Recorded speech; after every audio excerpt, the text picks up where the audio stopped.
Champions are not born, they're forged. This is about turning the ordinary into undisputed. Available now. Ade Gman, brought to you by Undisputed. Morning peeps, good morning everyone. How's everyone doing? Hopefully you guys are all doing well. Don't forget, if you're new to the channel, like, share, subscribe. I pray to God my mic's working, because where I am, it's a little bit loud. It's a little bit loud, but I'd rather come outside. It was either this or my hotel room. And I thought, you know what? Let's bring it outside. The weather's nice. As you guys know, I'm in New York. I'm here for not just the Club World Cup, I'm doing some stuff for TalkSport as well. We're gonna film Ariel and Ade in person, which is always nice. And I'm doing the boxing on the weekend, which I'm very excited about. EDGAR BERLANGA, HAMZAH SHEERAZ, SHAKUR, STEVENSON, ZEPEDA, fantastic fight card. So yeah, we're here for a short time, but a very busy time. Where I am right now is a place called Soho. If you guys have been to New York before, you know exactly where I am. It's a lovely spot. It's a bit like Shoreditch. So if you guys have ever been to Shoreditch in London, it's like that, but bigger. So it's like loads of coffee shops, a nice vibe, good energy, great restaurants. It's a nice little spot. I'm in a hotel called The Manor. I like a little boutique hotel. A few of the boxers are staying here. Some of the footballers are staying here as well. So you see everyone at breakfast, which is quite cool. But yeah, it's a nice little spot. All right, before we get into the video, very quickly, remember my live show September 4th, King's Place. You can get tickets in the description below. Thank you to everyone that's already got tickets. Quite a few of you have bought tickets, which is nice. So it isn't gonna just be me and a few friends, all of you are coming. Who would you like as the special guest? Realistic special guest, who would you like? Let me know, and I'll try my hardest to get them. I do want it to be about us, but I also appreciate that if I can get an AJ or Eddie or Tony Bellew, helps, doesn't it? Helps a little bit. All right, let's see what there is to talk about today. Harlem Eubank accuses Carl Frampton of foul play in loss to Jack Catterall. I haven't actually seen this fight. I think it's a fight I am probably going to skip because I've heard about the feedback and everyone says it wasn't a great fight. What Harlem Eubank is referring to is obviously Carl Frampton. He isn't a commentator. Remember, he hosts the show with me normally, but he does go down to comms. And maybe he was a bit too pro Jack Catterall. Maybe, I don't know. But yeah, it's probably not the best thing to do. But if you like a fighter, it is difficult. Like even sometimes I'm there and I'm screaming for fighters, which is bad. Who was it? Bivol Beterbiev. Like I'm hosting the show and there were times where I was screaming for Bivol. So sometimes your emotions can get the best of you. Carl's a great guy, he means nothing by it. But if he's closer to Jack than he is to Harlem, you can kind of understand why he might be screaming, come on Jack, come on Jack. Long and wrong, I'm not sticking up for him, it's wrong, we shouldn't do it. Tony Bellew's the worst. But yeah, I can understand why Harlem's a bit upset. As for that fight, I don't know what they do with either.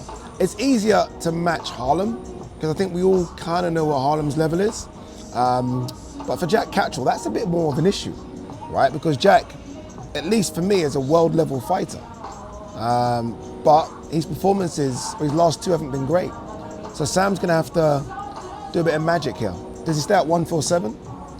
Does he go back down to 140? Do you match him up against someone that's gonna come and try and take his head off?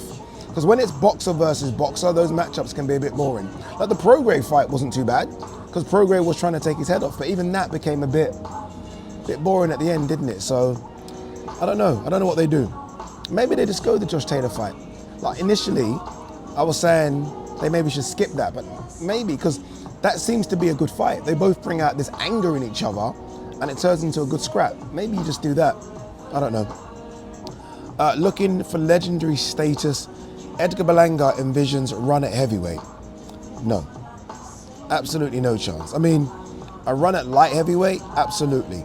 Maybe even a run at cruiserweight. But heavyweight, no. He's not that big. He's not that big. He's very big for the weight, but he's not, by any stretch of the imagination, got the frame, or the size, or the speed, or the punch power needed for the heavyweight division. I am very split on this fight. I'm gonna try and remove my English London bias and say that this is a 50-50 scrap. It really is. Hamza's coming off a not great performance against Carlos Adames. He's changed trainers, he's moved up in weight, he's fighting in someone's backyard. Those are 4 things against him. Edgar Berlanga didn't look great in his last performance. Remember, he fought that guy that was like severely out of shape. Before that was Canelo. I think pressure's on both. I think Hamza's the better boxer of the two. I think Hamza might have some snap at 168 as well. Like, I always go back to that Hamza performance against Amma Williams. That was a really fucking good performance, you know, really good. And don't sleep on the Carlos Adames performance, because Carlos Adames is also really good. The record book says it was a draw. I think we all agree that Hamza maybe lost that fight. I don't know. Like, I can see Edgar Berlanga hurting Hamza. I can see Hamza just outboxing and at times making Berlanga look a bit silly. But I do think this is going to turn into a firefight because both of these guys don't seem to like each other, and I'm not quite sure who that favors. I don't know. I have no idea how good Edgar Berlanga is, because that run to the Canelo fight, he was fighting nobodies, and when he was put in there against guys that were kind of top 15, top 20, we saw him struggle. And obviously against Canelo, didn't do much until the last couple of rounds. I think I know where Hamza is. I think Hamza is a world-class fighter, I really do. But this is a new weight division. It's a new weight division.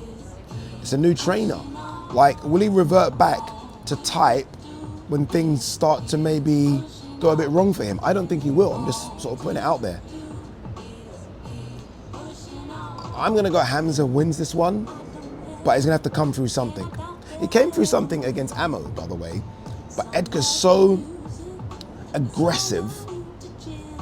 I don't know if Edgar can be as aggressive as I think he needs to for the full fight. Whereas I think Hamza's a lot more controlled, a lot more thoughtful in his things. But he's gonna have to, like, again, guys, there's gonna be a firefight in this one. Like, there's gonna be a time where both of these guys stand there and trade, and that favors Berlanga. Berlanga's the bigger guy. Berlanga, I think, is the bigger puncher. I just think that Hamza could pick him off. That's what I think. Shakur Stevenson versus William Zepeda. Shakur should make this look relatively easy. Zepeda's output it's crazy. Honestly, I've not seen a 135 guy with that kind of output before. It's crazy. But I think we saw against Tevin Farmer, like, you need a bit more than that. And Tevin Farmer was able to pick him off. So if I'm Shakur Stevenson and his team, I'm just watching that fight. I'm watching their 2 fights, and it makes the homework easy. But I don't think it's going to be easy. But I think Shakur Stevenson, because of all the critique and stick he's got in the last year, 2 years, I think this is the time when he reminds people that he is a pound for pounder. I think he's a fantastic fighter. Yes, the hands aren't great, but I think if they're not severely damaged, I think he can put a beating very similar to what he did against Oscar Valdez on William Zepeda. I really do.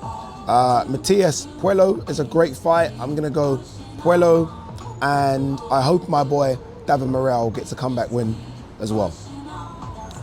Artur Beterbiev asked Dimitri Bivol of a trilogy bout, how old do I have to be? I don't know what's going on here. I saw something the other day where it seemed as though both Bivol and Beterbiev said to Turkey that they want this fight to be in Russia, and that someone from Russia's putting the fight on. And I think Turkey, this is, I think, according to Mike Coppinger, Turkey was like, okay, I'll give you permission to go and do whatever you want to do. No. For me, I feel like no one wanted to make this fight until Turkey came along, because financially, this fight wouldn't have made great money on pay-per-view. Both fighters wouldn't have got paid. Turkey almost overpaid for this. It was a big hardcore fans' favorite fight, but the casual fans weren't interested in this. And then obviously the second fight. The third fight's got to be a Riyadh season fight. For me, you've got to run it back on Riyadh season. I don't know if Turkey can do a Riyadh season event sort of within Russia, or I'm not sure, like he does with fights over here in the UK or fights in America. But there was a lot of talk about this fight happening in October, November. Now it's gone really quiet. So yeah, I'm not quite sure what's happening there. I do wonder if there is a route where it doesn't happen, and because Callum Smith didn't take the Benavidez fight, Callum Smith versus Bivol happens. I wonder if those conversations are happening behind the scenes. Who knows? Stakes higher for Amanda Serrano heading into Katie Taylor trilogy fight. Of course, she's lost the last two. I don't think she lost the last one. I think it's one apiece. I think most people think it's one apiece, but the record book says she's lost two. So the stakes are higher. But understand this as well. This fight's at 140. Amanda Serrano's a 126. 120, max 130. She's given up so much in these Katie Taylor fights, so much. So Amanda Serrano needs to be applauded for what she's doing. It's incredible. I think Amanda gets this one done. I love both of them, but I feel like Amanda deserves one. Like if Katie Taylor comes out of this trilogy free zip, it doesn't tell the story of this trilogy. Like in 30, 40 years time, when all we do is look at stats, it will never tell just how competitive and how close these fights were. Like every time there's a moment where it looks like Katie Taylor's about to get knocked out and somehow she survives. Amanda's never been in that situation. Like Amanda deserves one, but we'll see. We'll see. Conor Benn intends to take Chris Eubank Jr.'s head off in rematch. We'll see how it pans out. No point talking about that one yet. So far away. September 20th. Remember the week before, it's a busy September, the week before is Canelo Crawford, which I won't be working on. Obviously it's on Netflix, but I hope to bring Green Chair Productions over. Like I'm not joking, like 4 or 5 camera guys. Like America do it where they kind of set up sort of spaces for all their YouTubers and media outlets to kind of have interviews. They call it like Radio Row over here. So hopefully Green Chair Productions is out here.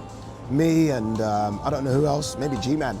And we're interviewing all the fighters and all the personalities because there'll be a lot. All right, I think, guys, I think that's it. Very sharp and short. Guys, thank you so much, yeah. It's a bit random, but thank you so much for your support over the years. It means a hell of a lot, man. It means a hell of a lot. Like, we're out here and we're doing the semi-finals and the finals of the Club World Cup. We're out here and we're doing a Brit, and we're out here doing EDGAR BERLANGA, HAMZAH SHEERAZ in New York, me. It's crazy. Even like doing stuff with Ariel, it's crazy for me. Like Ariel Hawani, I've been a massive fan of his. So even to do stuff with Ariel is crazy. But I could not get here without you guys supporting me. So thank you so much. I'm gonna try and find a different spot all the time. I want you guys to see New York. But what we might do like a Car Diaries, but me just holding the mic. We'll call it Walking Diaries. Anyway, guys, girls, stay safe. Peace and love.